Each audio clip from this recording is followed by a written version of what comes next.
Olá pessoal, tudo bem com vocês? Sou o professor Júlio Fogaça. Sejam bem-vindos ao meu canal. Já deixa o joinha, já se inscreve para acompanhar os próximos vídeos.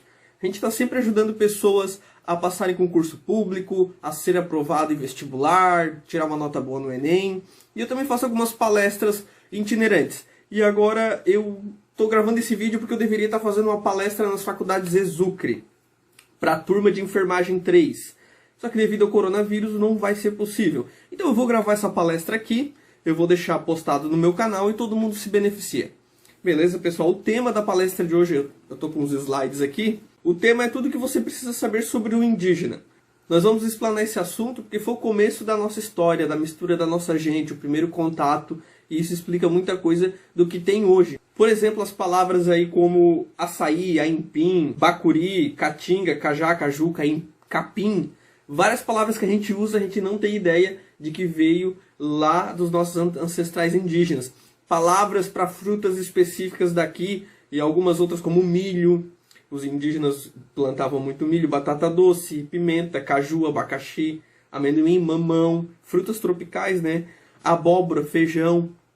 Isso tudo ficou muito marcado na nossa cultura. Bom, a gente sabe que os portugueses, quando chegaram aqui, eles estavam procurando as Índias. Porque lá nas Índias tinham iguarias, temperos, seda, porcelana, várias coisas que valiam muito na Europa. Então grandes excursões mercantis saíam da Europa, iam até a Índia, compravam as suas iguarias e vendiam e ganhavam muito dinheiro. Era assim que funcionava. Só que na cidade de Gênova e Veneza, ali na Itália, eles começaram a cobrar tarifa para o pessoal passar, começaram a cobrar pedágio. Então começou a ficar muito caro. Depois teve a queda de Istambul também, Constantinopla, né? E ficou muito difícil ir para a Índia. Então toda a Europa, Portugal, Espanha, França, Inglaterra, eles começaram a pensar assim, ó, temos que ir por água. Vamos dar a volta no mundo, vamos. Eles não conheciam o oceano, segundo a teoria, né?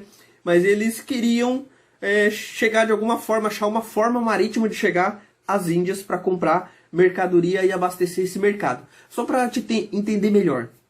Se eu tivesse uma carne seca na Europa e não tivesse nenhum tempero, até come, mas ela não tem o mesmo gosto do que tu passar orégano, passar pimenta, ela dá outro gosto. Então o valor dela também fica maior.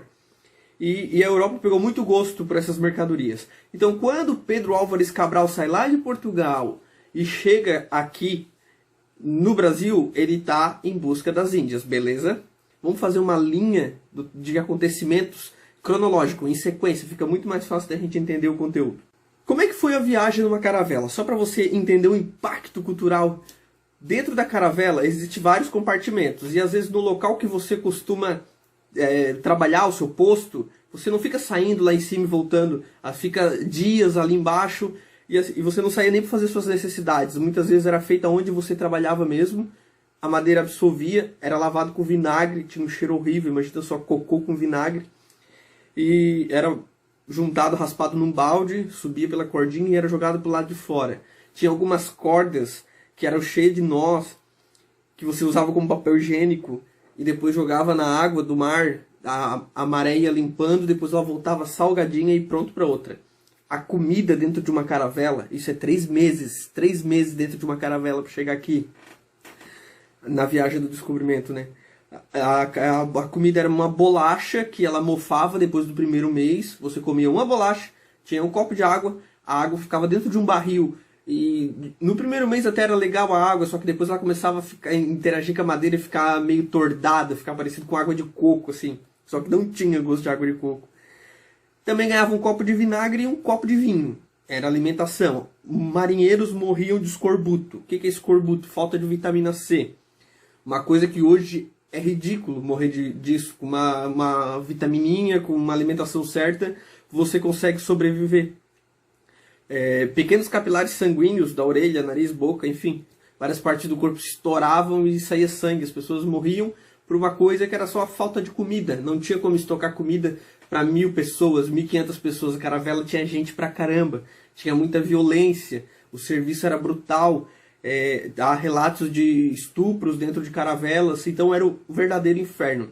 Ficar 3 meses sem saber para onde está indo, criando mapas, porque eles estavam navegando em águas desconhecidas. Enfim, no meio desse inferno todo, de repente, eles vejam aves e nevoeiro, vejam algas marinhas batendo no casco do navio. Então eles perceberam que estavam chegando numa praia. No outro dia, eles gritam aquela famosa frase de todo filme, né? Terra à vista! Eles chegaram então na Bahia. Eles descobriram o Brasil. Mortos de fome, todos sujos, maltrapilhos, morrendo pela péssima alimentação e pela falta de higiene. Então eles encontram um povo na beira da praia, um povo simpático. Eles tiveram sorte de encontrar um povo da ramificação tupi, que eram povos pacíficos. Ficaram abismados quando viram os portugueses, achavam que era deuses, coisas de outro mundo, assim. E esse povo, ele foi batizado de indígena. Indígena porque eles achavam que tinham chegado nas Índias, mas logo em seguida perceberam que não. Mas mesmo assim, não ligaram para a geografia, não ligaram para as leis ortográficas e deixaram como índio. E até hoje, no popular, é índio, né? Se tivesse que botar um nome técnico, seria nativo primitivo pré-colombiano. Então, todo mundo chama de índio. Esse povo vivia da caça, da pesca, da coleta de frutas, de modo geral, né? E uma agricultura itinerante, uma coisa mais simples. Não dá para dizer que eles tinham plantações, que eles eram pessoas agrícolas. Era mais uma opção entre a caça, a pesca e a coleta de frutas. Quase sempre eles acompanhavam rios e riachos. A vida, em toda a história, né, ela se deu próximo de rios e riachos, de lagos. Pode ver, todas as grandes civilizações que existiram sempre foram na beira d'água. Certo, pessoal? Mas a pergunta, vamos fazer uma pausa aqui. Como é que os índios chegaram no Brasil? Eu vou mostrar na tela para vocês agora. Isso aí que vocês estão vendo é uma parte do Alasca e uma parte da Sibéria, da Rússia. Essa pequena faixa de terra, ela congela e fica um mar de gelo, em uma época muito específica. E a teoria mais aceita por todos os historiadores é que o homem veio para esse continente por ali, ou seja, pelo Polo Norte. A outra imagem mostra melhor alguns fluxos que se acredita, primeiro lá por cima da Sibéria para o Alasca, né? Da Rússia para o Alasca, hoje é dos Estados Unidos. E tivemos também ali nas Ilhas Filipinas, ali na parte asiática, que foram para a Austrália e formaram os aborígenes, o povo nativo de lá, né? Então foi assim que esses índios chegaram ali e começaram a viver assim. Falando desse choque cultural de quando os portugueses desceram na praia, eles ficaram abismados. Abismados porque eles chegaram com aquelas roupas grandes, europeia, católica, todo aquele aparato, e na praia estava cheio de gente nua, pelada. E eles, assim, ó, sempre ia um escritor junto com eles, e eles escreviam o que achavam interessante, o que tinha relevo. E o cara escreveu que eles eram pelados e não tinham pelos, eram todos depilados. Na verdade, a genética do índio é de não ter pelo, né? Então, os caras, 3 meses dentro do navio, cheio de homem, chegaram e viram uma praia linda e maravilhosa, que é na Bahia. Uma praia incrível. Tem um relato que diz que pensavam estar no Éden perdido, porque tinha gente linda andando nua numa praia paradisíaca. Então foi um choque, uma coisa engraçada. Eu queria ver a cara deles quando viram isso. Certo, pessoal? Então, a partir daí começou-se a ter um contato com os nativos. Os nativos levaram eles para um banquete com frutas tropicais, água fresca. Imagina só tu comendo uma bolacha 3 meses e ver uma mesa cheia de fruta tropical, com aipim, com batata, abacaxi, água, jabuticaba e várias outras coisas. Foi maravilhoso, né? Tanto é que tem também no relato escrito de bordo do comandante que eles tiveram que botar os homens com arma para dentro do navio, porque o pessoal não queria entrar mais, ninguém mais queria voltar para aquele inferno. E ainda 2 fugiram e nunca ninguém soube o que aconteceu com eles. Eles queriam ficar aqui, de tão maravilhoso que eles acharam. Você já imaginou por que o continente americano tem esse nome? América?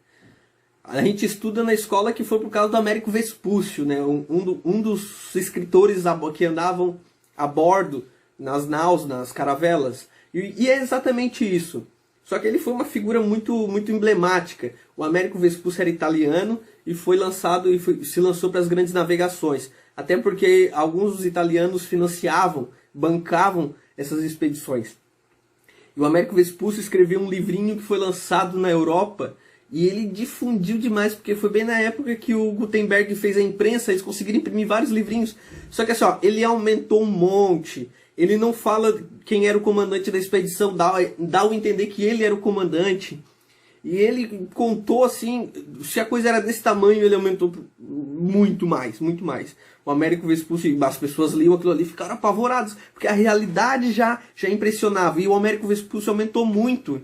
Aumentou sobre as comidas, sobre as árvores, ele aumentou sobre rituais antropofágicos, a parte de canibalismo. Ele aumentou tudo muito, muito, muito mais do que era. E vendeu igual água. Aí o pessoal começava a falar assim, ó, aquele livro lá da Terra do Américo. Porque lá na Terra do Américo tem papagaio, que foi uma coisa que a Europa se apaixonou. Eles não sabem, uma ave tão colorida e que fala. O papagaio, eles vinham contrabandear para a Europa. Tinha conde que tinha 6, 7. Então, os papagaios lá da Terra do Américo. O Américo foi indo e pegou a América. Tem outras teorias, mas essa é a mais popular. Então é a Terra do Américo. Na Terra do Américo foi percebido que na praia, no litoral, tinha uma madeira chamada pau-brasil. O pau-brasil, ele era raspado e feito um pó que virava tinta para roupa. E na Europa isso gerava um dinheiro legal.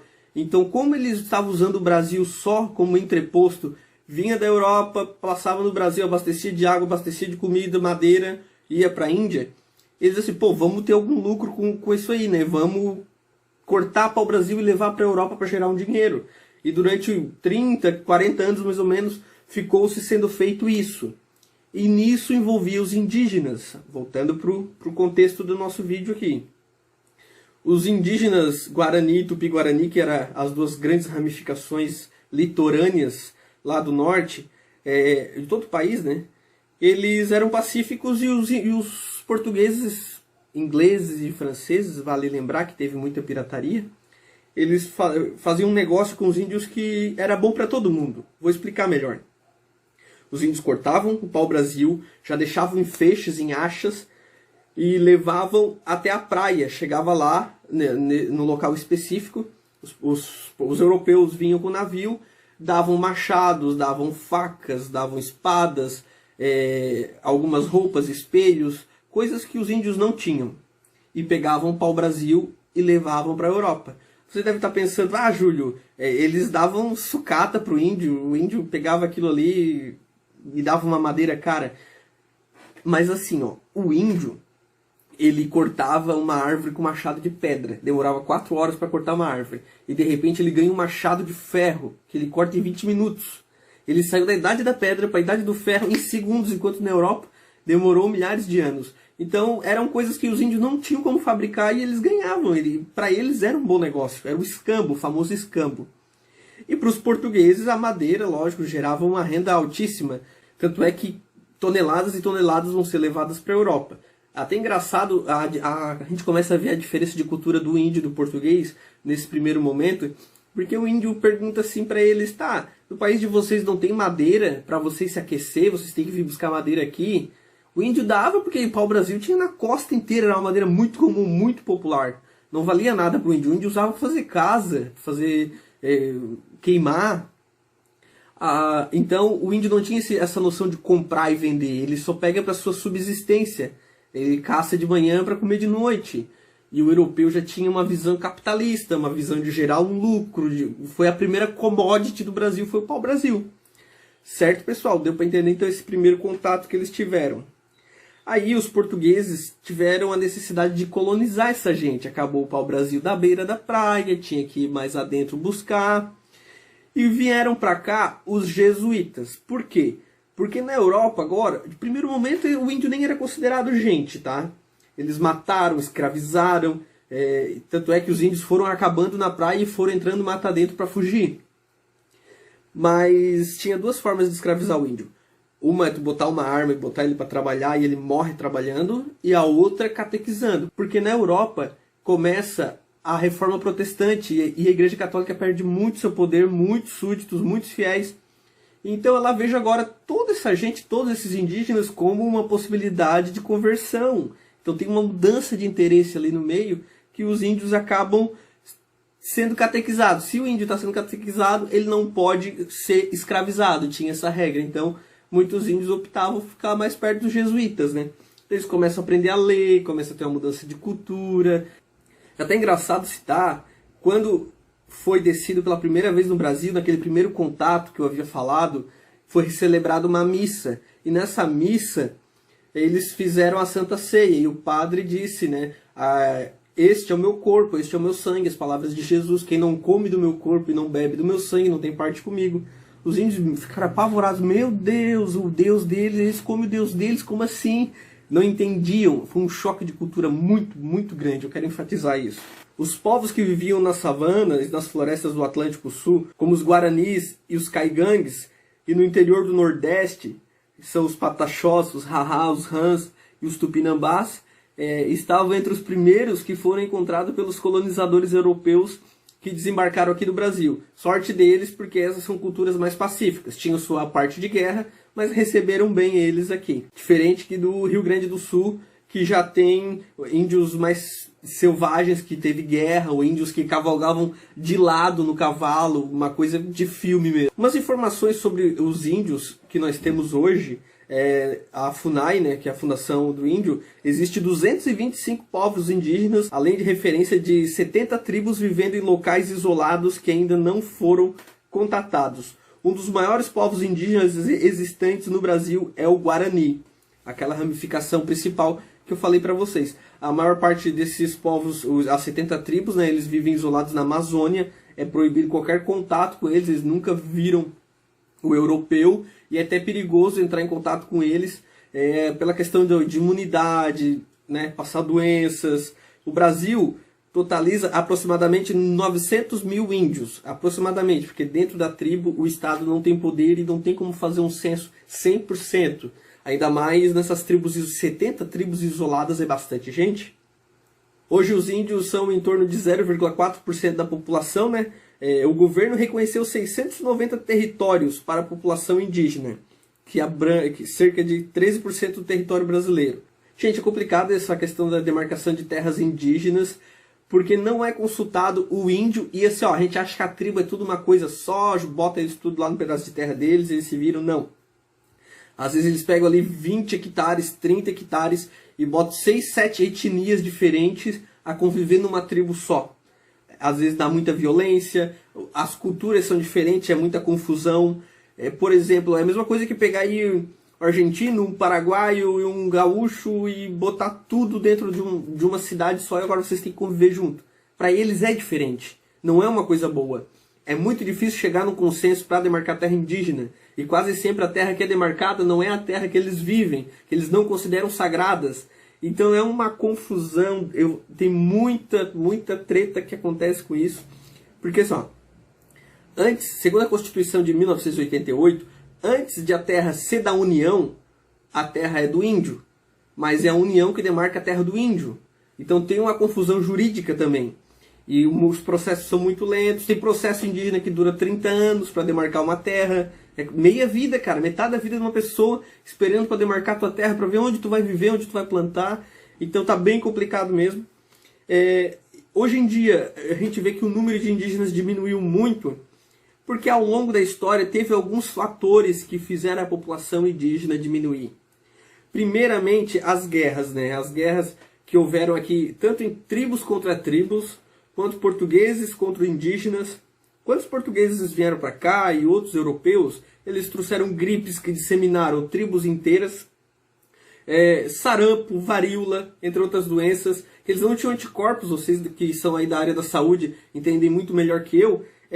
Dá para ver que as doenças destruíram muitos indígenas. E o indígena também ele não se aceitou a escravizar, ele lutou mesmo, por isso que grande parte morreu. Foi mais para o centro, pode ver que os índices populacionais indígenas são mais para a Amazônia e centro do país, apesar de sempre ter em todos os estados locais de demarcação indígena. Eles não aceitavam a imposição de trabalhar, porque, um exemplo, a caça, a pesca, era papel dos homens na cultura indígena. Já a pecuária é papel das mulheres. Então, com esse choque, os homens não aceitavam fazer o papel da mulher. Eles preferiam lutar até morrer. Por isso que mais na frente é trazido o negro africano, o escravo africano, para suprir a mão de obra da cana-de-açúcar e do café. Então os índios eles foram dizimados por vários motivos. Não é igual aquele ditado que se diz que o índio não presta para o trabalho, que é vadio. Não, teve uma história pesada aí por trás e foi disseminado um país inteiro para ser colonizado. Gostaria de ressaltar aqui Ibirama, Santa Catarina, tem uma tribo indígena, dos Xoclens, e eles lutam muito com a justiça, estão esperando também até hoje a questão da demarcação, já foram violentados por madeireiras, pessoal do gado, os fazendeiros, né? Tudo isso porque para o capitalista é uma diferença de ponto de vista. Para o capitalista a terra indígena ela não produz nada, mas a gente criar pasto e fazer gado, fazer plantação. Já para o índio a terra é sagrada e ele planta para comer, ele vive, ele não tem essa visão de gerar bastante para vender. Então aí nós temos um choque cultural que tem derramado muito sangue. Então nós temos aí essa tribo dos Xoclens, que foi fundada em 1914, que também assegura várias etnias diferentes. Não é um povo tudo igual. Espero que vocês tenham gostado da palestra, que as informações tenham sido úteis. Espero ter gerado alguma reflexão a respeito da nossa realidade e que você fique uma pessoa mais esclarecida e tenha uma opinião melhor sobre o assunto. Não esquece de curtir o canal. Um forte abraço e até a próxima.